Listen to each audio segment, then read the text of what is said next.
Kalau sudah pada teman-teman sekalian, izin perkenalkan diri, nama saya Boy Bengkoran dari Prodi Informatika dengan NIM 11S2432. Nah, pada kesempatan kali ini saya akan menjelaskan aktivitas praktikum kita, di mana topik untuk minggu ini kita akan membahas tentang uh, recursive uh, binary search tree dan juga tree transversal.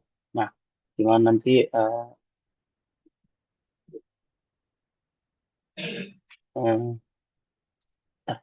di mana nanti kita di sini disuruh untuk mengimplementasikan bagaimana recursion di di konsep ini, kemudian bagaimmana rekursif binary search tree, dan juga nanti bagaimana yang terakhir itu kita mau implementasikan traversal di sini. Nah, memang nanti di aktivitas studi kasusnya kita disuruh membuat yang namanya binary search tree, di mana nanti kita disuruh membuat invert binary tree, di mana nanti kita akan membuat fungsi untuk mengubah node tree dari sebelah kanan ke kiri, di mana kita dikasih tree sebelum dilakukan perubahan dan tree nanti yang setelah dilakukan perubahan. Kita disuruh untuk implementasikan. Kemudian nanti ada binary search tree, kita akan mengimplementasikan metode baru di mana nanti dia ada boolean is valid binary search tree untuk memeriksa apakah binary tree itu merupakan suatu binary search tree yang valid atau tidak. Nah, di mana nanti ada aturan-aturan yang dikatakan di sini.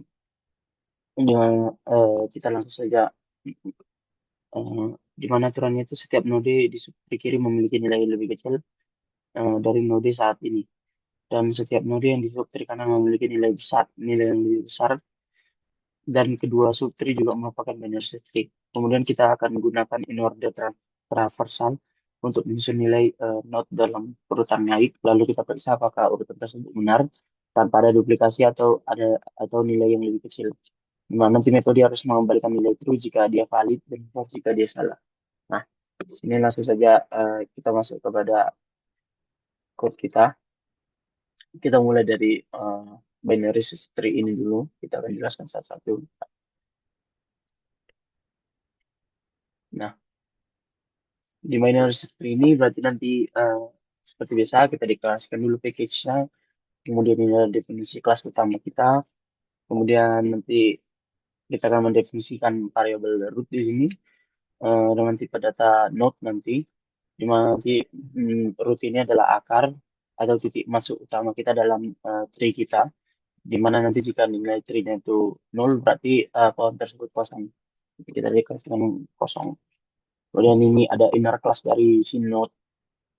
Nanti kita akan membuat inner class dari eh, atau kelas di dalam kelas yang bernama node.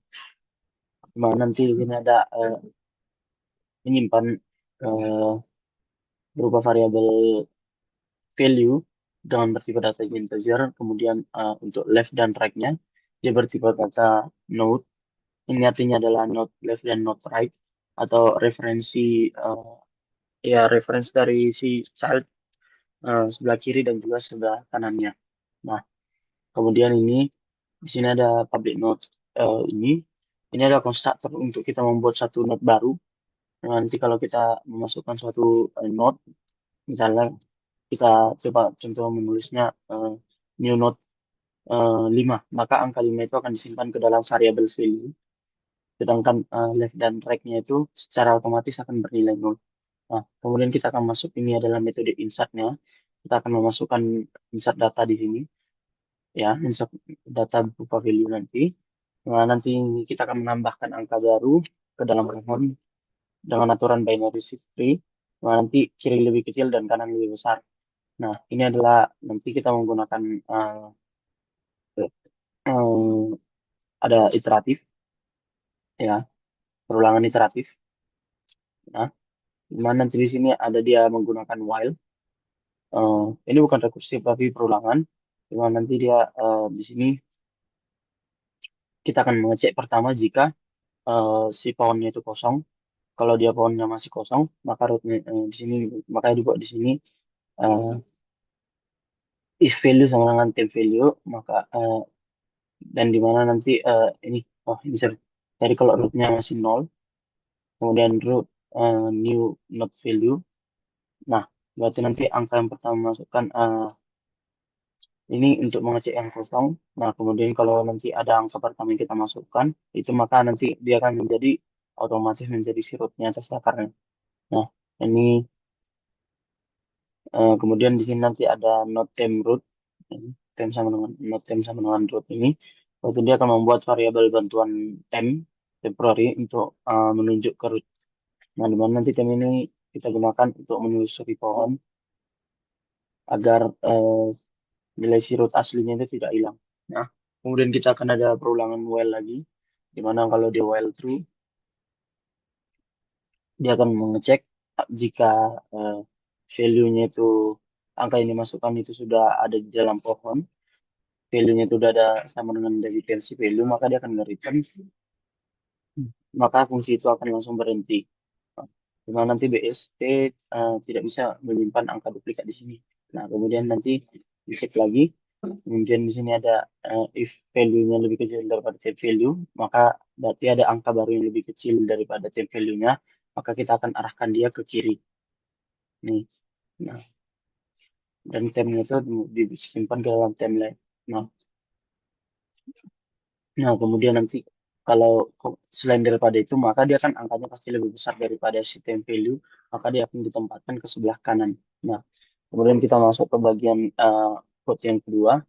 Eh, di sini kita ada eh, call stack, di mana di call stack ini nanti dia kode ini untuk mengelola memori saat nanti kita memanggil fungsinya, memanggil fungsi fungsi lainnya. Nah, di mana nanti di sini ini ada yang metode pertama kan. Di metode yang pertama ini kita akan deklarasikan dia, kemudian nanti dia metode pertama ini eh, dibuat public static, berarti dia bisa dipanggil langsung dari kelas app tanpa buat objek. Kemudian kita akan mencetak pesan iteratif di sini, ini pesan ini ke terminal.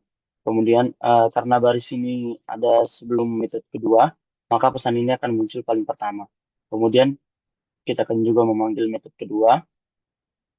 Jika ketika kita memanggil metode dua, eh, apabila metode satu itu belum selesai, maka komputer akan langsung beralih untuk menjalankan metode si duanya. Nah, kemudian eh, kalau dia nanti masuk ke metode kedua ini, di sini ada deklarasi metode duanya, dengan nanti sama seperti konsep di metode satu tadi, ketika dia nanti di sini juga dia akan mencetak pesan ini. Kemudian apabila metode berdua lagi berjalan, si metode saat dieksekusi, apabila kita memanggil metode 2 pada saat dia metode 3 pada saat dia dieksekusi, maka metode 2 itu akan langsung berhenti dan dia belum selesai. Kemudian apabila ini belum selesai, berarti dia belum selesai, kemudian langsung dilanjutkan ke metode 3-nya. Nah, kemudian nanti di metode ketiga ini kita deklarasikan juga, kemudian kita akan mencetak pesan metode 3 sudah dipanggil. Nah, karena metode 3 tidak memanggil fungsi lain lagi, maka setelah baris ini selesai, maka metode 3 itu akan langsung dihapus dari tumpukan kita atau stack kita. Nah, kemudian kita masuk ke bagian berikutnya. Di bagian berikutnya ini ada faktorial. Nah, di bagian faktorial ini sebenarnya adalah untuk penggunaan rekursi saja di sini. Nah, di mana nanti di sini eh, metode rekursinya itu ada di sini dikatakan if n lebih kecil sama dengan satu, maka return satu. Ini artinya eh, di base case-nya ini base case, ini adalah suatu base case. Mana nanti kalau dia logikanya kita pakai misalnya faktorial dari satu ataupun nol itu adalah satu.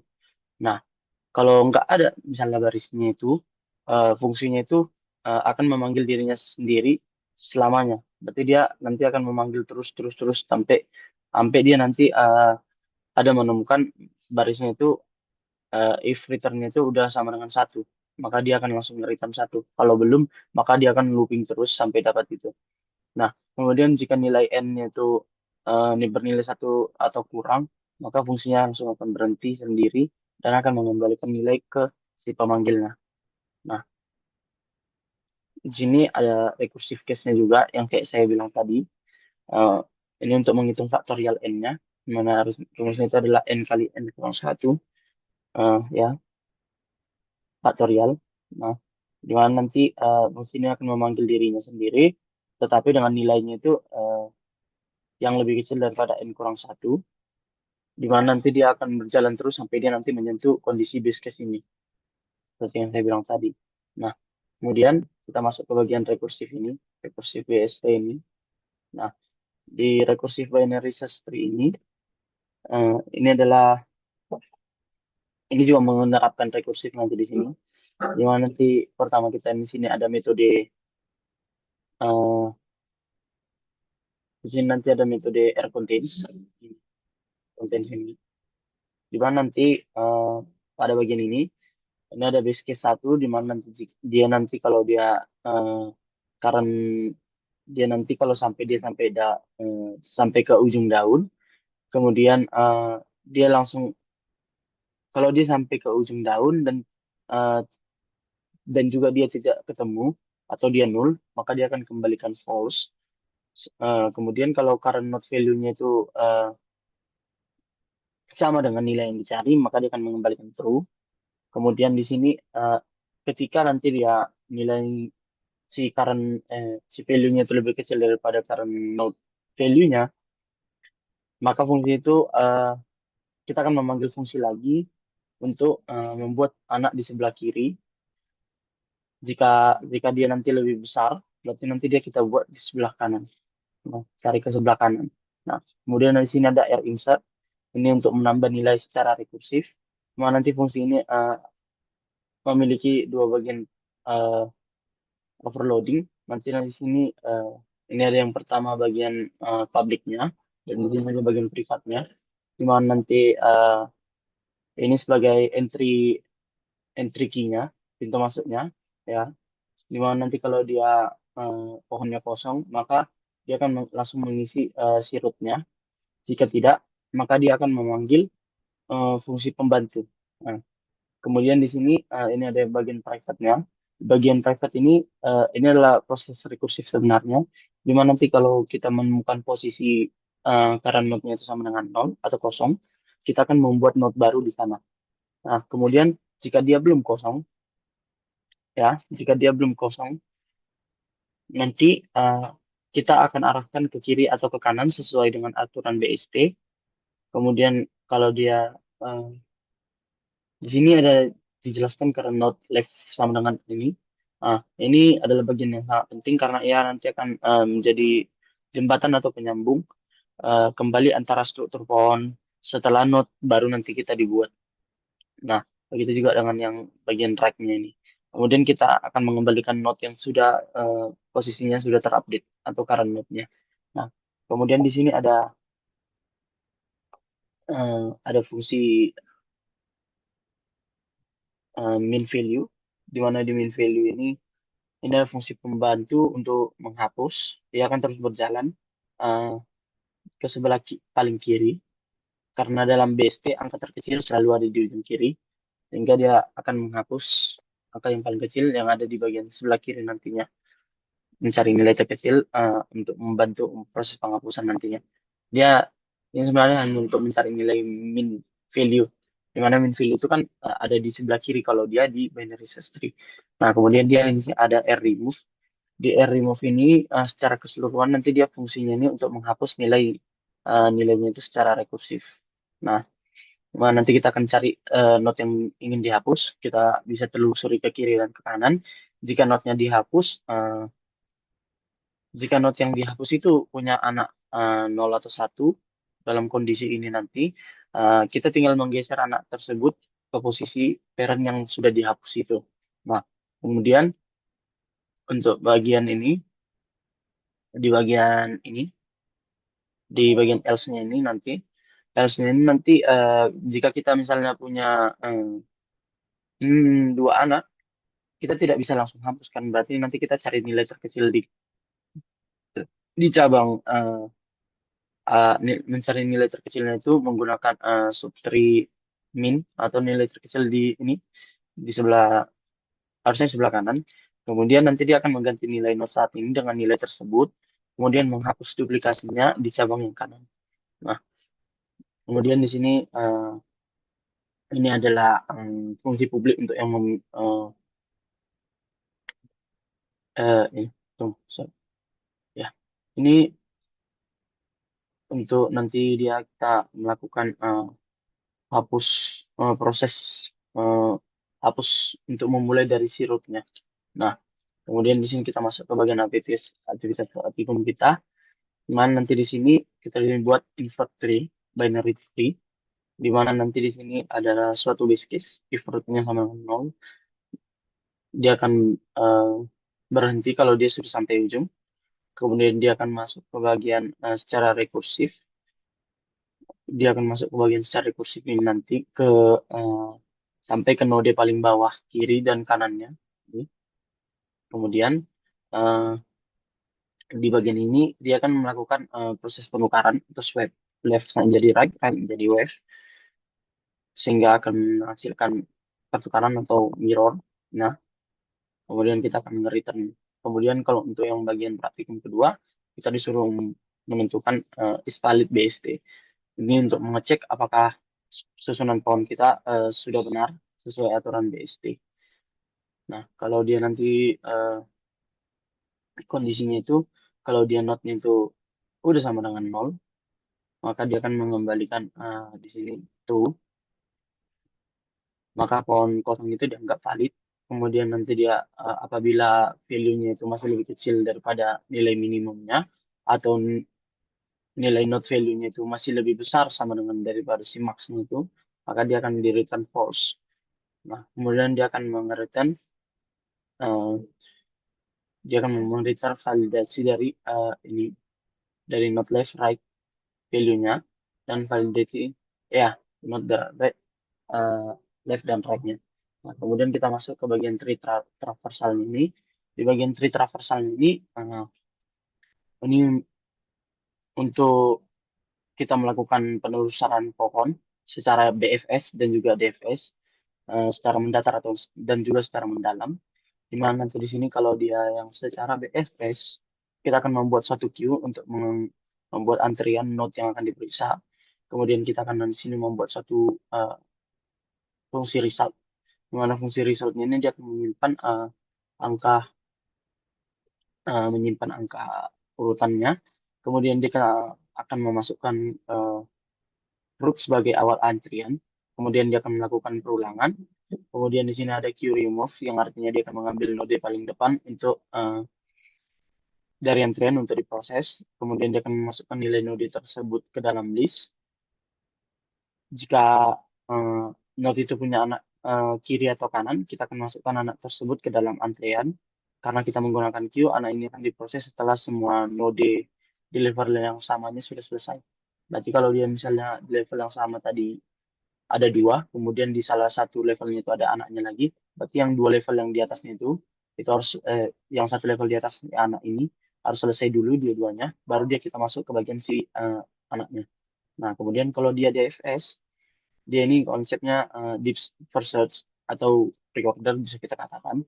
Dengan dia akan menelusuri si pohonnya itu mulai dari root, baru ke left, baru ke right. Mana nanti dia akan menggunakan ada local class traverse, nah, di mana dia akan melakukan rekursi.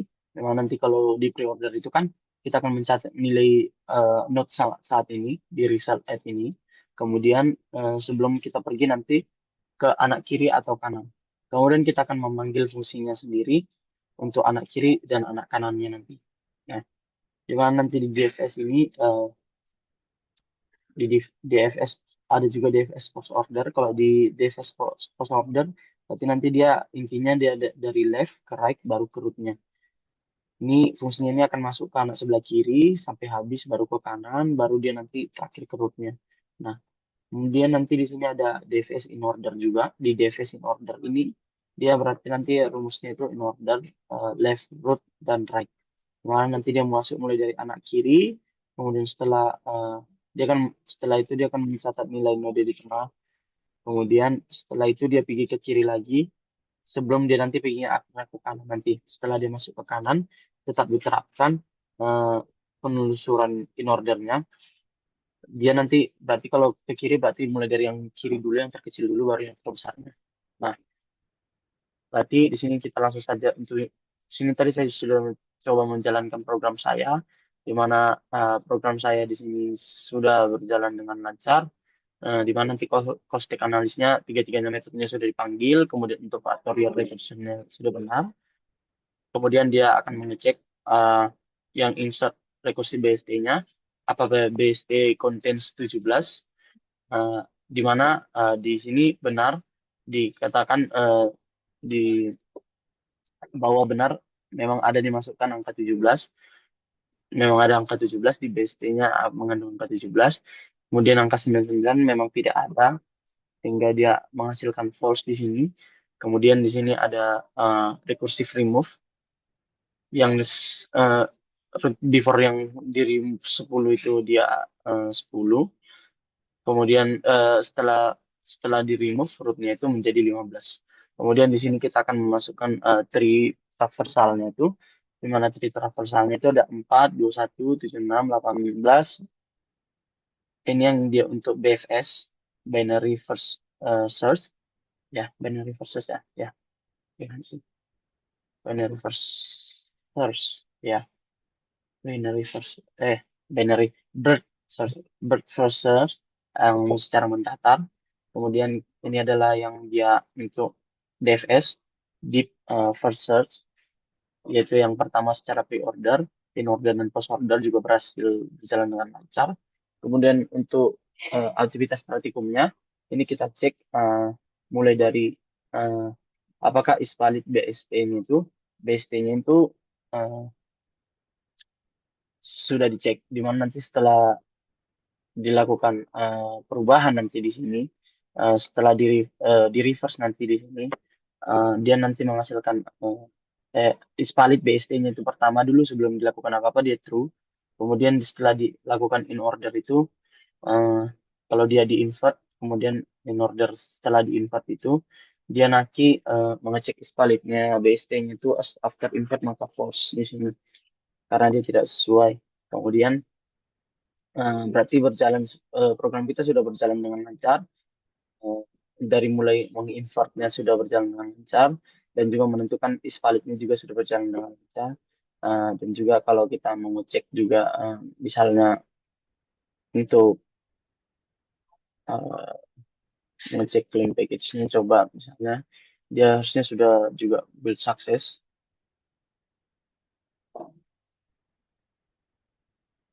Berarti dengan demikian program kita juga sudah berjalan dengan lancar. Mungkin sekian yang bisa saya sampaikan. Sekian dan terima kasih.